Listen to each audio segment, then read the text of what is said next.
Welcome to Alaska Weather, a production of Alaska Public Media and the National Weather Service, Alaska Region. Produced and broadcast daily from the studios of KAKM, Alaska Weather provides complete forecasts, public, marine, and aviation for all of Alaska. Alaska Weather is made possible by the following sponsors.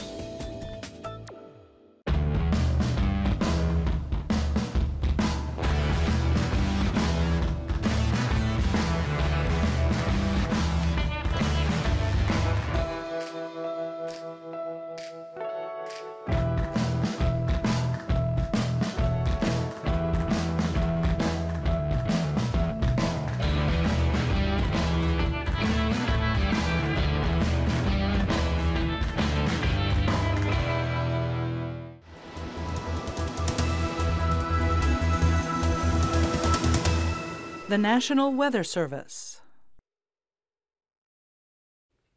Hello again, everyone, and thanks for joining us for this Saturday's show. On the satellite imagery, clouds here across the southeast coast. They're basically a dry day down that way today. Some areas of clearing, but mostly cloudy.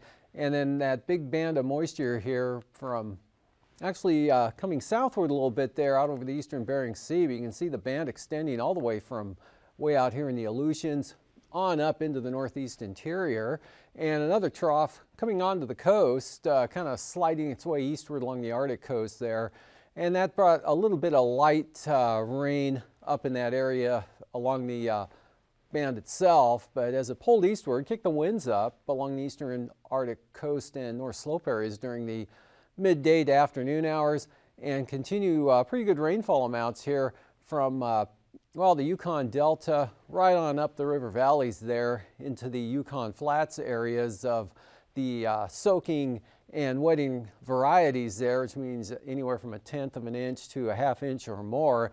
Some cases even higher than that, and that during a 12-hour period during the day today. But south of the mountains here, just a lot of cloudiness and some gusty winds continuing, mostly cloudy. It looked like Prince William Sound, Copper River Basin. Some sun, though, down along the Alaska Peninsula and Kodiak Island today, and some of that on up into central Cook Inlet, but lots of clouds over to the east. As I mentioned, a little bit of clearing there along the southeast coast. And rain here with this low pressure area right over the southwest there, interior, and the front extending back to the west-southwest. So probably a little bit of fog-like rain and drizzle to the Pribilof Islands, and rainfall amounts about 3/4 of an inch today at Unalakleet. Ruby had a little over 1/2 an inch of rain today, as well as Beaver on up the frontal boundary there into the upper Yukon, 1/3 of an inch or so all the way up into the North Slope Brooks Range area. Some light rain out along the eastern Arctic coast. A few scattered showers here over the 40-mile country.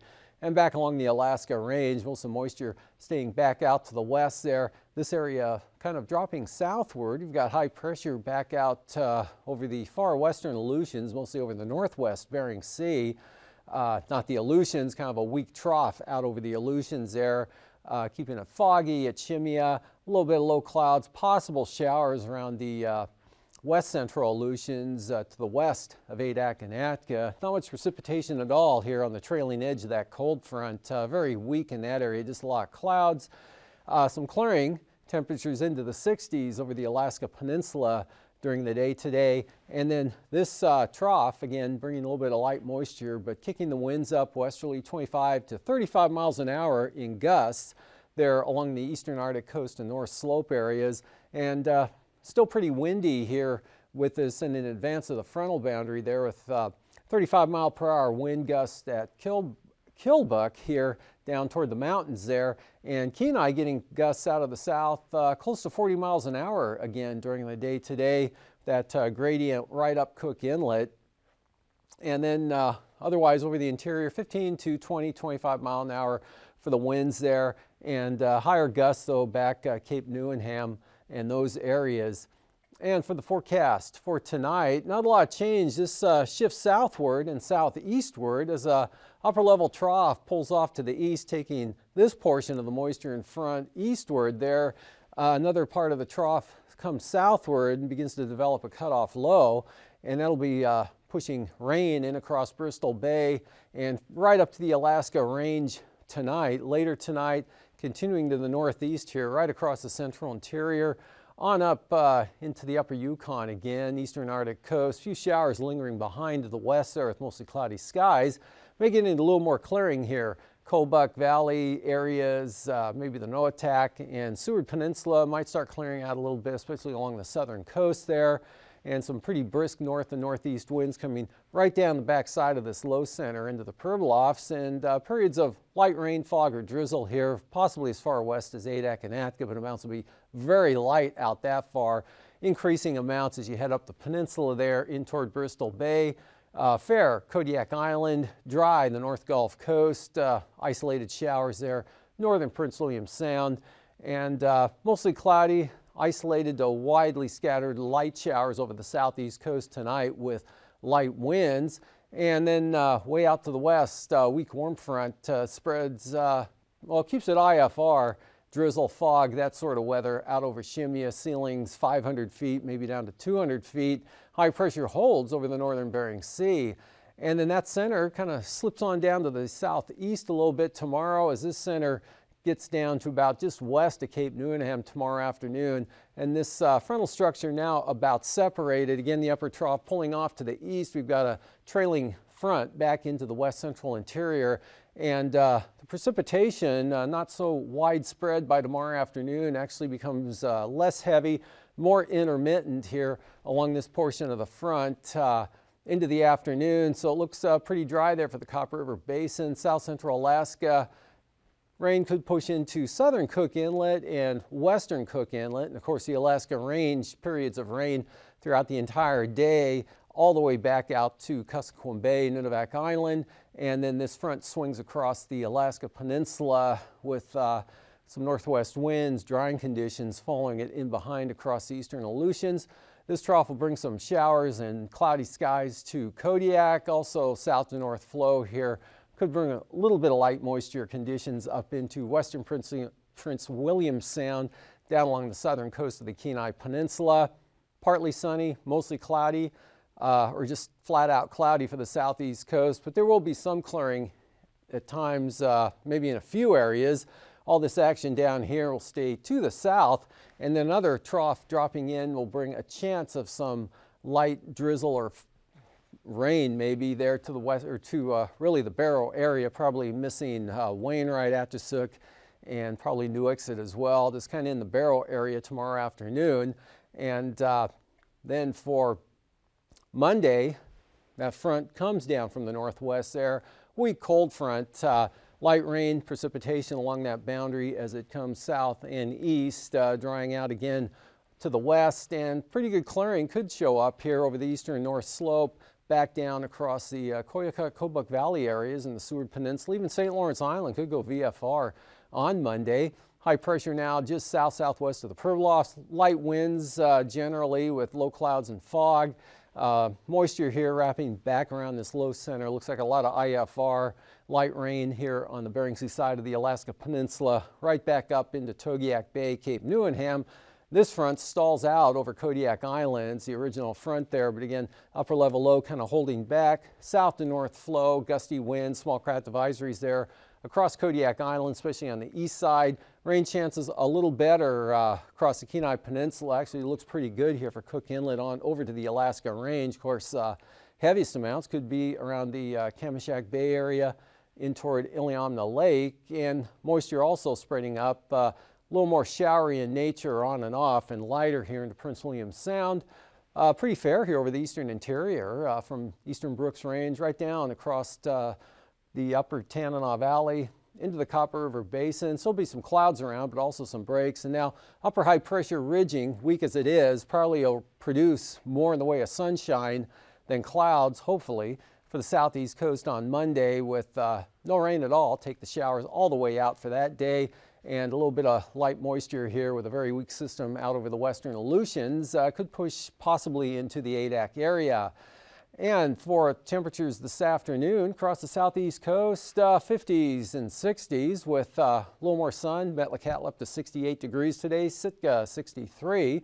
61 at Skagway, otherwise 59 over at Yakutat, Cordova 57, 68 McCarthy, 54 there at Portage with a 59-degree reading at Seward, 66 in Kodiak, 60s here across the Kenai Peninsula, Cook Inlet, right up into the Susitna Valley, 68 at Tok.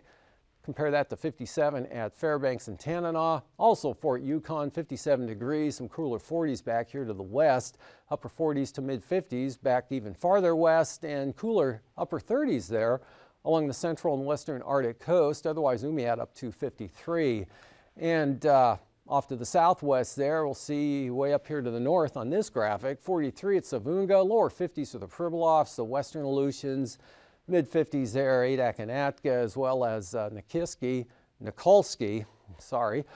61 at Unalaska, and pretty good 63 there at Falls Pass, 61 at Nelson Lagoon, lower 60s right on up into the King Salmon area.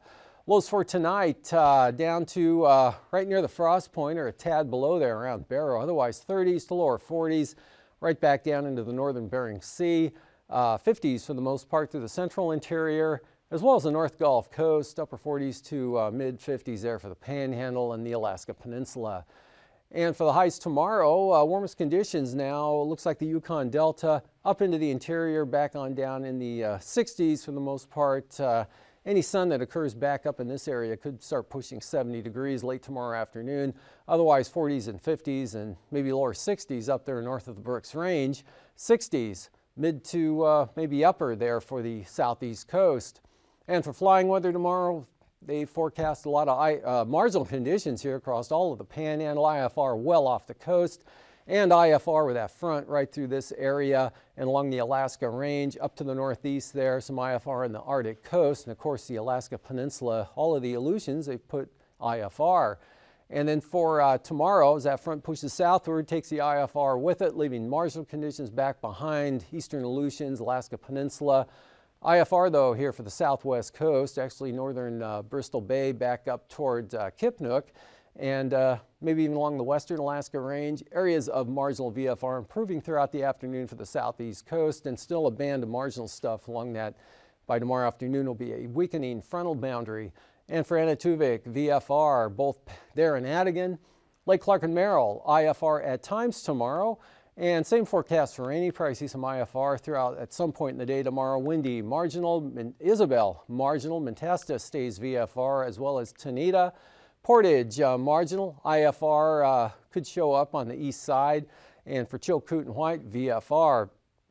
Freezing levels, again, the colder air up here to the north this late tonight. By tomorrow afternoon, they'll be pulling off to the east.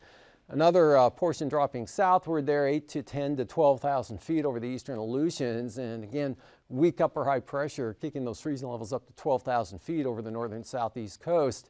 Icing threats here, of course, if any occurs in the state tomorrow, it'll be in this shaded area here. So areas of about 8,000 feet there, Alaska Peninsula out to the eastern Aleutians and northeast through the Tanana Valley. And that'll be kind of pulling eastward there across the upper Yukon.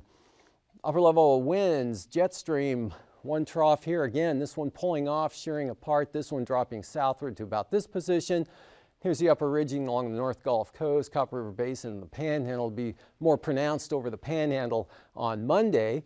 And at 9,000 feet, southwesterlies 20 to 30 knots here, south of Kodiak Island, south of the Alaska Peninsula, otherwise 20 to 30 knots here through the interior in a narrow band. High pressure out over the Bering Sea at 3,000 feet. Pretty good winds here. Chukchi Sea up along the western Arctic coast could get as high as 45 knots, 15 to 25 through the interior out of the west. High pressure, lighter winds over the Bering Sea. Pretty light winds over the Aleutians, and a light westerly flow here into the southeast coast. On to the last graphic here. For the first part of the show, light isolated moderate turbulence here, Prince William Sound. Let's see, Tanita Pass all the way back into the northern Panhandle, up here through the interior, and northwest winds causing maybe some moderate chop there around Nunivak Island, also the western Arctic coast with those stronger southwesterlies. And after the break, I'll be back with the marine forecasts.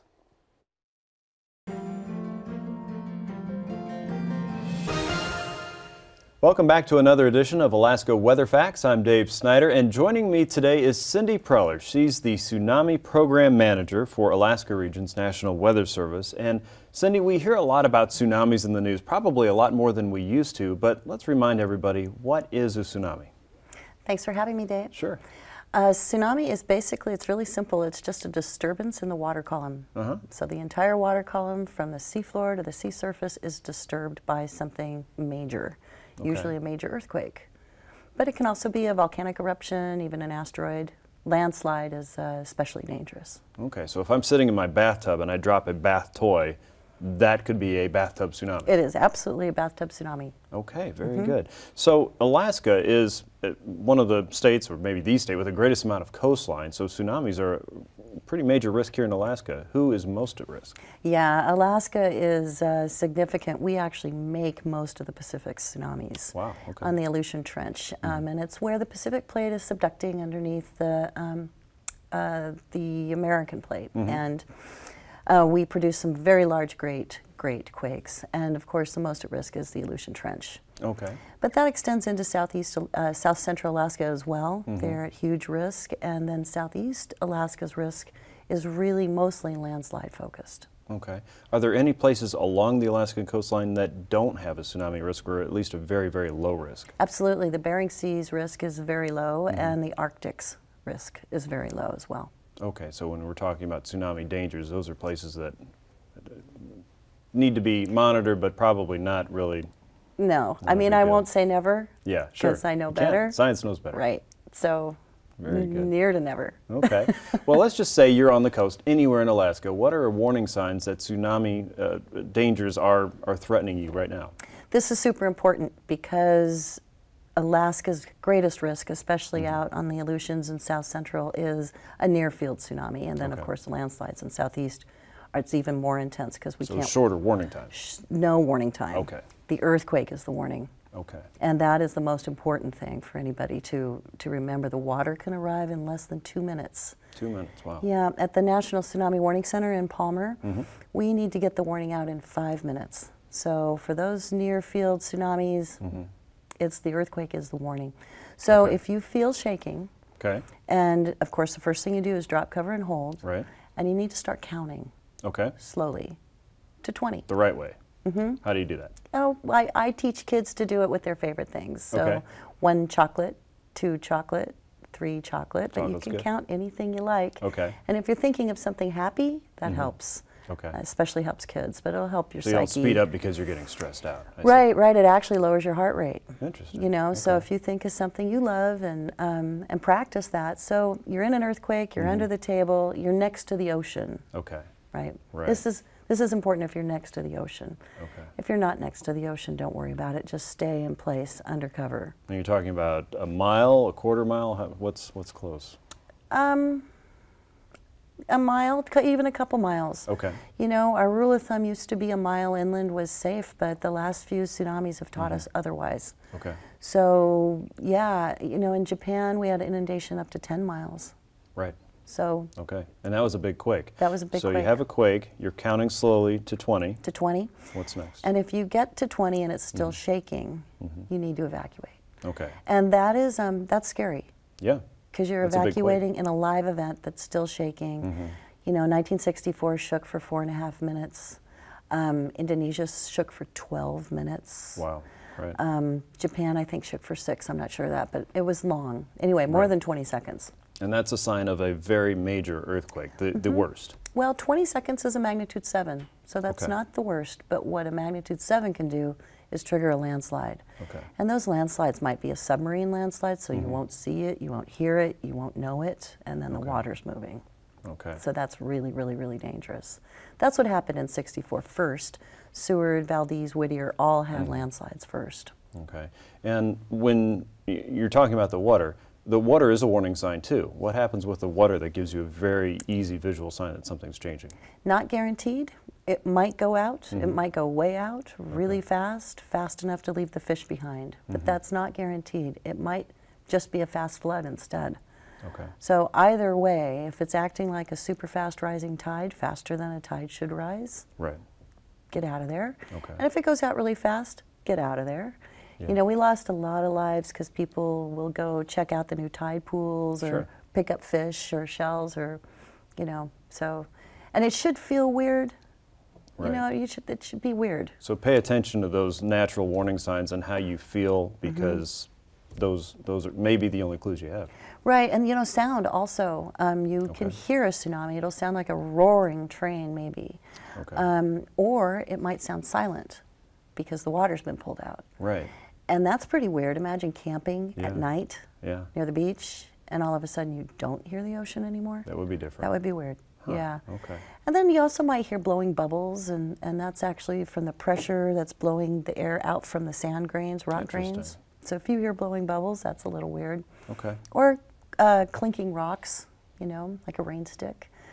So those are the sound signs. So the visual is rushing in or rushing out, and roaring especially. Okay. Yeah. So it takes a lot of work to get people and keep people aware of what the tsunami warning signs are and what their risks are around Alaska. And there's a website that can help them do that. Where can they go online to get more information for their school, their home, their church, their business? Oh, there's several. The National Tsunami Warning Center has a website as well, and the easiest way to look that up is just NTWC. NTWC. The URL is not intuitive at all. Okay. There's also ready.alaska.gov. The state of Alaska has a lot of helpful stuff. Preparedness kits. They have everything you need to get ready. Okay. And then for teachers and others, there's a wonderful curriculum called Alaska Tsunami Education Program. Alaska Tsunami Education Program. Okay. And that's AKwx. AKwx. Okay, very good. Those are really good tips to get more information and search that out and help your own community stay safe with the threat of tsunamis around Alaska. Next time we come back and talk to you some more about the Tsunami Ready program and get more in depth on how people can learn more about the risks and what to do here in Alaska. So thank you for joining us today, Cindy. And next time on Alaska Weather Facts, more on tsunamis around Alaska. We'll see you next time.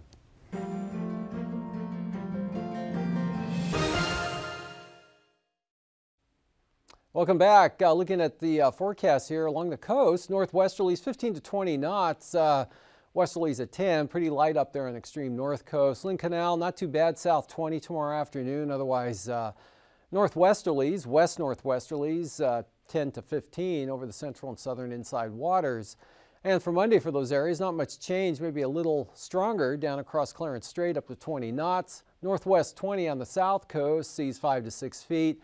West-northwest 15 on the north side, and Lynn Canal, no change. For Prince William Sound, variable to south winds at about 10 knots, seas 2 to 3 feet or less. Small craft advisories continue throughout Cook Inlet tomorrow. For those southerly winds, call it about 25 knots now. Southeast 25 for Kamishak Bay, southwest 25 there on the east side of Kodiak Island. And then for Monday, hold on to the small craft advisories there for the east side of Kodiak here in that marine zone. Dropping back though pretty good for Shelikof Strait up into Kamishak Bay. Even Cook Inlet now down to 15 knots, and light winds continue for Prince William Sound south to southwest for the North Gulf Coast. Southwest 20 Bristol Bay, westerlies 20 here on the Pacific side or the Bering Sea side of the peninsula. Small craft advisories Cape Sarachev on up to Sitkinak at about 25 knots. And for Monday, west-southwest, 15 to 20 knots in that zone tomorrow. West 20 for the Alaska Peninsula and north side. Bristol Bay coming down to 15 knots, still out of the southwest or west-southwest. And then for the Aleutians, pretty light out here in the western zones there. East to southeast at about 15. Light also in across the central Aleutians, and north to northwest, 10 to 20 knots here for the Fox Islands and this couple of eastern marine zones there. And not much change as far as any wind increases for Monday out here, just kind of variable over the eastern Aleutians, 10 to 15. Southeast, 15 to 20, Adak and Atka, and light winds all the way out to Shemya. And for the southwest coast, north to northwesterlies, 25 knots. Westerlies here, St. Lawrence Island, down into the northern Bering Sea, and then they turn northerly for the Pribilofs. High pressure right out in this area. For Monday, southwesterlies kick in here, especially west of St. Matthew Island, and they pick back up to 25 knots for St. Lawrence Island. Otherwise, west-northwest 15 for the southwest coast. Up along the Arctic coast there for the central and eastern areas, southwesterlies, 20 knots, 3 to 4 foot seas for tomorrow. Could see some gales possibly here on the west side. Actually, that could extend all the way down to Cape Thompson there. Otherwise, southwest 25 from Wales to Cape Thompson. And then on Monday, small craft advisories here in that zone. Lighter though from Cape Thompson to Cape Beaufort. West side, southwesterlies to the central coast, 25 knots. Then on the central coast there, they turn westerly and extend eastward there. Still small craft advisories all the way over to Demarcation Point, 5 to 6 foot seas. And for tonight, again, we've got this really slow-moving frontal boundary here, kind of reorienting itself. This area really not making any push to the south, may actually start pulling to the north, but the whole pattern shifting off to the east. This one coming down, swinging some moisture eastward and across Bristol Bay tonight, definitely the Alaska Peninsula areas, with rain progressing right up to the Alaska Range. Mostly cloudy Cook Inlet, Prince William Sound, Copper River Basin. Mostly cloudy for the Panhandle with a few scattered showers. And then for tomorrow, rain chances. Some of this moisture might slip on into central and southern Cook Inlet. A few showers for Kodiak Island. Periods of rain, Bristol Bay, up and across the Kuskokwim Delta, up the Alaska Range. And this front weakened in the afternoon, so the precipitation along that will become narrower, not so heavy, more intermittent. Some clearing back to the northwest there. High pressure holds out over the Bering Sea. And then on Monday, this low system drops to the Alaska Peninsula. Front stalls out, at least temporarily, across Kodiak Island with those gusty winds, especially on the east side. Periods of rain right up into Cook Inlet, maybe the Kenai Peninsula. Drier over the interior and mostly sunny for the southeast coast. That's a look at Alaska weather for tonight. Thanks for joining us. These forecasts are to be used for planning purposes only. Call 1-800-WX-BRIEF for a formal pre-flight briefing. Always file a flight plan before you go flying. The U.S. Coast Guard Auxiliary urges you to leave a float plan with a friend or the harbor master before you go boating. Alaska Weather is made possible by the following sponsors.